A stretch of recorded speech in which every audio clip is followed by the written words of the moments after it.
Assalamualaikum warahmatullahi wabarakatuh. Para pemirsa, pada saat ini kita akan membahas tentang fungsi dan kedudukan doa di dalam Islam. Kenapa bahas ini perlu kita angkat? Karena terlalu banyak orang membahas tentang doa. Salah satu di antaranya Mansur, sedikit doa. Sekarang apakah setiap doa itu bisa dikabulkan Allah? Kapan waktu yang tepat untuk berdoa, dan di mana tempat yang mustajab doa itu dilakukan. Doa itu sebenarnya kalau secara umum kita lihat disebut juga dengan mukhul ibadah. Intinya ibadah itu dalam doa. Salat itu penuh dengan bacaan-bacaan yang mengandung doa. Begitu juga kita lihat bahwa doa itu bisa merubah takdir. Takdir yang sudah ditetapkan Allah bisa dirubah kalau seseorang berdoa. Tapi doa itu juga harus ada nalarnya. Artinya ada urutan sehingga doa itu bisa terkabul. Tidak bisa itu ujuk-ujuk doa terkabul, nggak mungkin. Kemudian materinya juga harus sesuai dengan sunnatullah. Apa misalnya? Kalau orang Indonesia, katakanlah ada 20 orang berdoa, doanya sama. Misalnya doanya pengen jadi Presiden Republik Indonesia tahun 2024. Ya Allah, saya pengen jadi Presiden tahun 2024 di Republik ini. Semua orang berdoa. Itu dalam urusan dunia susah Allah untuk mengabulkannya. Kenapa? Karena Presiden itu cuma satu orang. Kalau 20 juta orang berdoa pengen jadi Presiden, gimana? Itu nggak mungkin. Kita Mansur pakai doa. Nggak mungkin. Jadi ada doa itu yang kita juga diajarkan oleh Rasulullah, itu hal-hal yang mungkin untuk kita capai. Atau ada orang benar rakyat biasa gini, gue doa aja deh, apa doa lo? Pokoknya kalau saya mati bisa dikuburkan di taman makam pahlawan. Itu nggak mungkin dikabulkan. Kenapa? Karena bertentangan dengan peraturan yang berlaku di negara kita. Nggak mungkin dikabulkan. Atau lagi membuat surat wasiat misalnya. Dia sambil berdoa, kalau saya doa nanti saya ingin matinya nanti dikuburkan di tempat kuburan sahabat di masjid, dekat Masjid Nabawi di Madinah.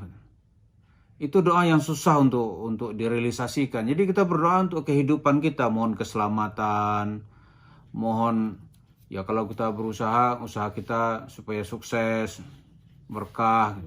Orang minta kaya, ya Allah kayakan saya. Dia nggak kerja, kemana caranya? Ya Allah jadikan saya konglomerat di negeri ini. Jadi dia malas gitu. Nggak mungkin dia menentang prinsip sunnatullah. Jadi tidak mungkin itu bisa terkabul. Jadi berdoa itu kita minta, diajarkan oleh Rasulullah itu minta yang umum-umum gitu.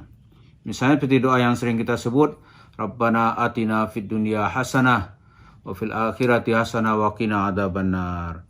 Kita hidup di dunia dalam keadaan baik, selamat. Akhirat kita juga dalam keadaan selamat dan kita selamat dari azab neraka. Tapi juga ada doa-doa yang sifatnya spesifik tapi tidak bersifat material. Kalau bersifat material, Rasulullah hanya mengajarkan yang umum-umum. Misalnya doa kaya. Ada nggak doa kaya dalam Islam? Ada. Doa kaya misalnya, Allahumma ghnini bihalalika an haramika waqfini bifadlika amman siwa. Itu doa kaya yang disebut. Ya Allah, kayakan aku. Jadikan aku orang kaya. Dengan apa kayanya? Dengan yang halal, bukan dengan yang haram. Kemudian cukupkan aku ya Allah dan karuniamu, bukan dengan yang lain. Itu doa yang diajarkan. Semua kesulitan akan terlepas. Semua masalah bisa ada solusi. Tapi umum gitu. Nggak ada bilang kaya, ya Allah ya kaya, lantas sebentar orang jadi kaya. Nggak ada. Kalau begitu ya sunnatullah di alam ini nggak bisa berlaku lagi gitu. Nah berikut ini ada beberapa waktu dan tempat di mana doa seseorang itu dikabulkan oleh Allah atau doa yang mustajab. Yang pertama disebut itu adalah di saat malam Lailatul Qadar. Di 10 malam yang terakhir Di bulan Ramadan itu ada malam ganjil, di saat itu dalam hadis disebut ada malam Lailatul Qadar. Di saat itu Siti Aisyah diajarkan doa oleh Rasulullah, Allahumma innaka afuwun tuhibbul afwa fa'fu anni. Minta ampunin doa di malam Lailatul Qadar itu. Yang kedua, di tengah malam menjelang atau di saat waktu sahur di bulan Ramadan. Di saat itu doa juga dikabulkan oleh Allah.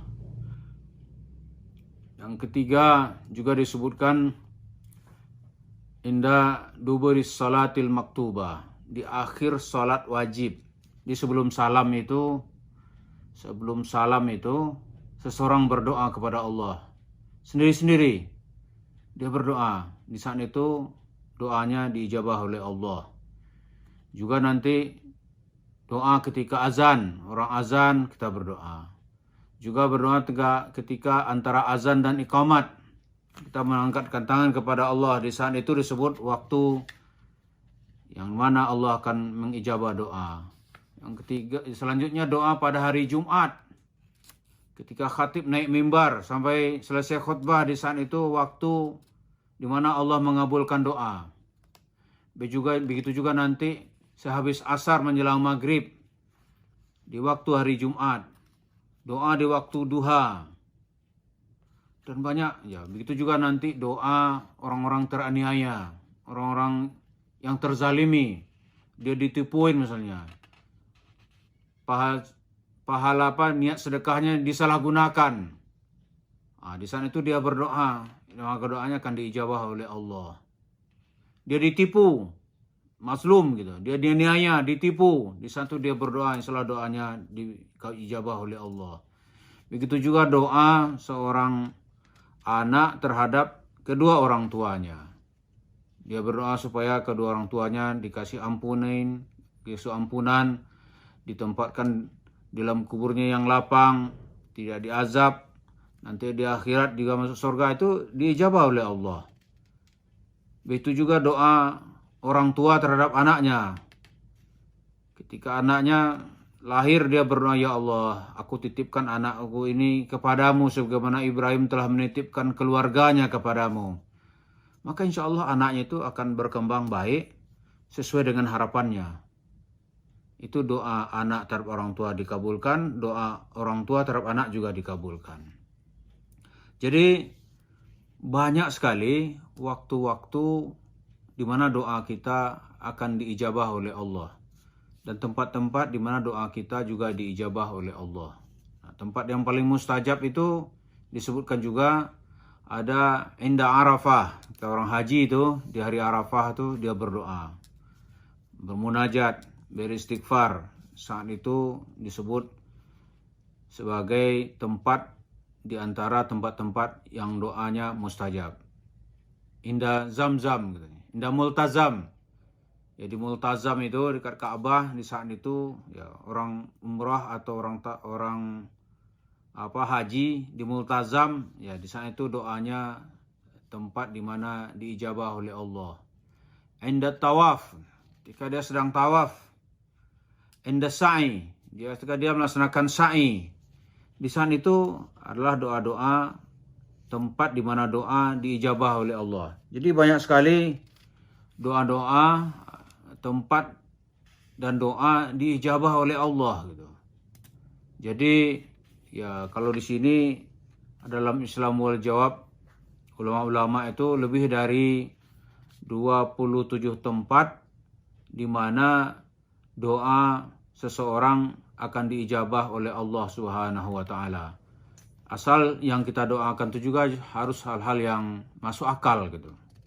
Kalau hal-hal yang tidak masuk akal, itu Allah juga tidak mengabulkannya. Jadi dengan hal yang masuk akal, bersifat umum, insya Allah mudah Allah akan mengabulkannya. Tapi kalau tidak masuk akal, orang nggak ngerti apa-apa minta kaya, ya nggak akan dikasih oleh Allah. Tapi ilmunya banyak, kemampuannya ada, ya Allah jadikan ilmuku ini bermanfaat, itu mudah mengabulkannya gitu. Minta jadi presiden tahun 2024, enggak itu. Kecualinya doa beberapa orang yang pingin, yang udah dekat bagi dia, itu mungkin diijabah oleh Allah gitu. Kemudian perempuan misalnya nih, minta jadi laki-laki itu nggak akan dikabulkan. Laki-laki minta supaya dia bisa hamil punya anak gitu. Nggak ada itu, nggak akan dijabah oleh Allah. Jadi berdoa itu materinya juga sesuatu yang masuk akal, kemudian ditopang oleh waktu dan tempat ketika kita berdoa. Jadi nggak seperti diajarkan misalnya kemana-mana masuk cerita doa, ya nggak ada itu.